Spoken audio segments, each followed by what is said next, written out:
Hello everyone, welcome to the Solidity Fundamentals course. I am Anjali and I'll be your guide for this course. So in today's lesson, we are going to write our first Solidity program. We'll be using the online browser-based IDE, which is the Remix IDE for writing a program, and we'll also see the compilation and deployment steps. So let's write our first Solidity program. For this, we will be going to the Remix IDE. Remix.ethereum.org is the URL. It will take up a couple of seconds to start. So here it is. So as you can see that there are multiple plugins for this IDE, but we'll be only using the Solidity plugin. So that's the default one. So let me give you a brief tour of this IDE. In the left panel, you can see that this is the file explorer. So all your contracts will be displayed over here. So these are the two example contracts which are pre-written by the IDE itself, so that you get a starting point. Also, you can see here, so this is the environment for compiling, Solidity compiler, and this is for the deployment section. So we'll be writing a code today, and then we'll be covering all these two sections. For now, let's go to the file explorer and let me open this. So as you can see, this is the contracts folder, and there is the .sol extension is used for writing the smart contracts. So I'll be opening the storage contract. So on the right hand side, the code will appear. Let me zoom it a little.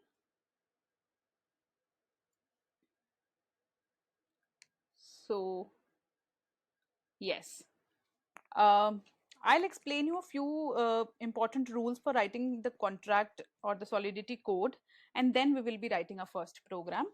Our Solidity program always begins with a licensing statement. So this is very, very important. So obviously, if you will not write this thing, because this is a comment thing, so your code will still be compiled, but there will be a warning that SPDX license tag is missing. So licensing is more about the copyright for your code. So in future, whenever you are writing a smart contract for a professional environment, you need to decide whether you're going to keep it open source or open to modification or only open to being copied or anything. So there are multiple licenses for all of this. So you can visit this website, which is the spdx.org/licenses, and this contains the whole list of possible licenses which you can use. So MIT license is one of the most common license used, which means that you can use the code open source in the open source manner. I mean, you can change the code as well, and you can copy and do everything about it. So this is the list of licenses, and in case you're not sure about the license, you can also use the word unlicensed. So in case you're not sure about which kind of license, you just simply write unlicensed, but it's always a good practice to include the licensor information in the beginning. The second line of our Solidity code will have two keywords, pragma, Solidity, and the version of the compiler. So here, since Solidity is a fast changing language, so a lot of new versions keep coming in. So what happens is that it may so happen that you are writing a code today which is compatible to 0.8.0, but maybe next year you get a 0.9.0 where few of the things are not compatible anymore or not valid anymore. There are new keywords, or some keywords have been banned now.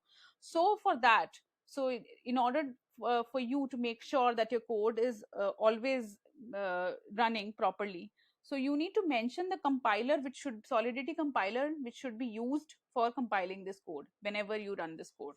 So here you can use two ways. One is you can use this caret sign. This caret sign will say that this should be the compiler version 0.8.0. It can be 0.8.123, that's acceptable, but 0.7 or 0.9 is not acceptable. So since the third part is a patch release, so we really don't care about it, because a lot of new patches keep coming in very frequently. So caret sign would mean that 0.8 part should be fixed. So your Solidity compiler should be anywhere from 0.8.0 to 0.8 any 10, 11, 12, anything. But in case you can also do this, that you pragma Solidity greater than equals to 0.8.0 and less than 0.9.0, sorry, 0.9.0. So this would mean that your code can be compiled using a compiler which is equal to or greater than 8.0, but it should not include or should be less than 0.9.0. So both ways can be used. So first line is for licensing, second line is for the Solidity version, third line is for initiating the contract. So you use the contract keyword. As I told you, Solidity is a contract oriented language. So you write contract, you write the name of the contract, and you write it in curly braces. So the inside code we will discuss. So these are known, this whatever you write here, all the variables, they are known as the state variables. Then we have something called as functions, and we'll be looking at each entity or each building block of this Solidity code in detail in our course. But for now, some important points are that you need to ensure this licensor word, the version part, and the contract keyword. So I think now we are ready to write a first program. So we will go to the contracts and we'll select a new file. So I think it's customary to write a first program as hello world. So let me just give that name. It's a good practice to name your file as per the name of your contract. You can obviously change it, but it's a good practice. So let's start our code by the license line. Let me just copy it from here.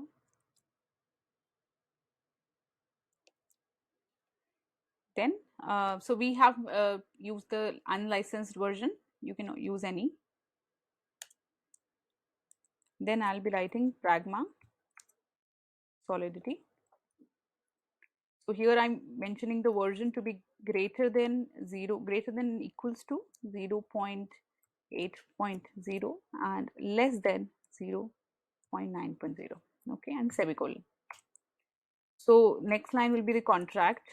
So we will be naming it hello world, and better to make it capital.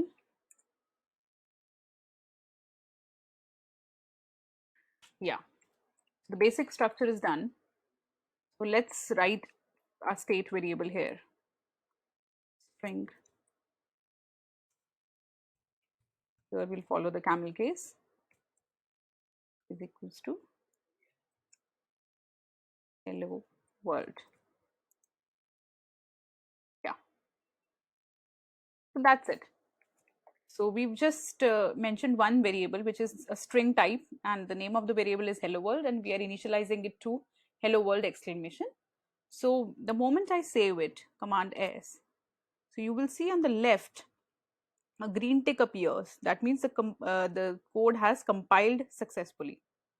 You can also see that artifacts folder has been created, and you can see a few files, hello world.json, metadata. We'll be discussing about that in our upcoming lessons. So just let's close it for now, and let's go to the compiler view. Here you will see that the compiler chosen was 0.8.7, which suits the criteria which we have mentioned above. So if we mention a range, then the Remix ID chooses a compiler which is valid in this range. If you would have mentioned an exact compiler version, then it would have used that version. Okay, so you can tick this auto compile, but I think in the latest versions, whether or not you tick it, the moment you save your contract, it gets compiled automatically. No, but I think in auto compile, the moment you're writing the code also, the parallelly it will be compiled. So I prefer saving it first and then compiling it. So as you can see, a green tick, it has already been compiled, but for those of you who wants to compile, see the compilation thing manually, so you have to go here, this blue button. So obviously when you can click here, so the moment you click here, the code is compiled. So obviously Control S can also be used for compiling. Otherwise you can come here and compile it. So now the contract is compiled successfully. So let me just write a mistake or something. Maybe I forget the semicolon. And now if I wrote Command S, you see that there is this one error. The green tick has disappeared, and if you will scroll down, you can see the error here. The error says that a semicolon is expected. So that's how the compilation fails. So let me put the semicolon, and again code is compiled successfully. Okay, so what happens if we miss the licensor part? Let me show you. So I'm removing this and saving this. So there's a warning that the style identifier is missing. So it's always a good practice to put it. If you put it, this bonding goes. So now I think we are good with the compilation steps. Let me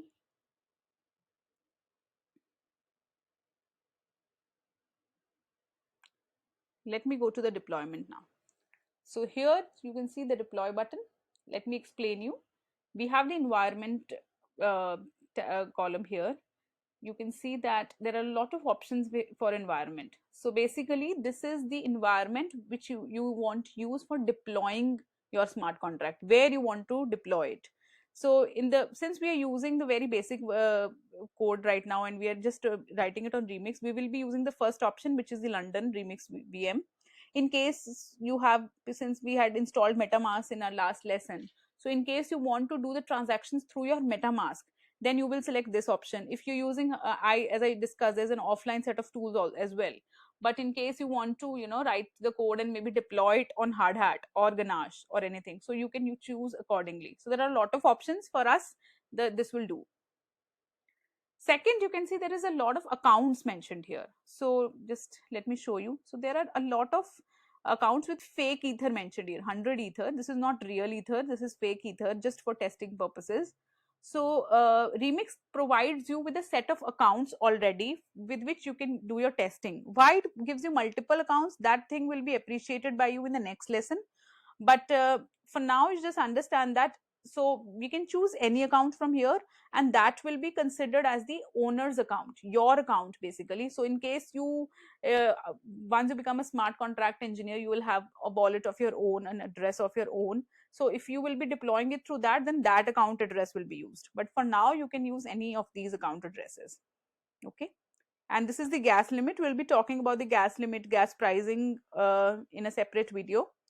And this is the value means the value which you're sending with the contract right now. So we are not discussing any payments right now, so it's 0.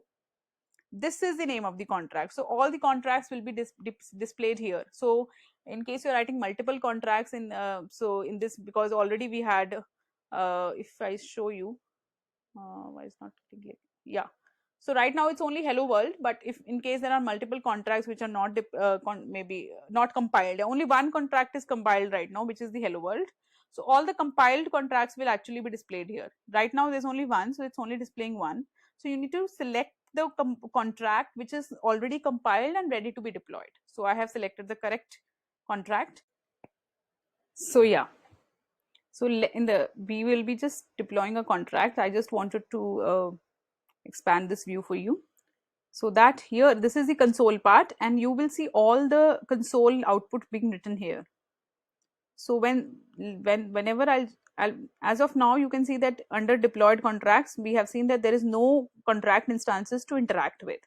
So the moment I click on deploy, so you can see on the right side there is a tick that says that earlier it was saying creation of hello world pending, and then the constructor says that it's done. And here in deployed contracts, you can see that a contract is mentioned, hello world. This is the name of the contract, right? And this at 0x1BBB, this is the address at which it is deployed. You can copy that address here. So I'll tell you what is the usage of knowing your contract address. It's very useful. You need to know what is the contract address where it has been deployed. So it's like a transaction. As I told you, a smart contract creation is also one of the transactions, because you're changing the state of the blockchain because you're writing something onto it. So again, this is the contract address where it has been written. So if you click here, you can see the balance is 0 ether and you cannot see anything.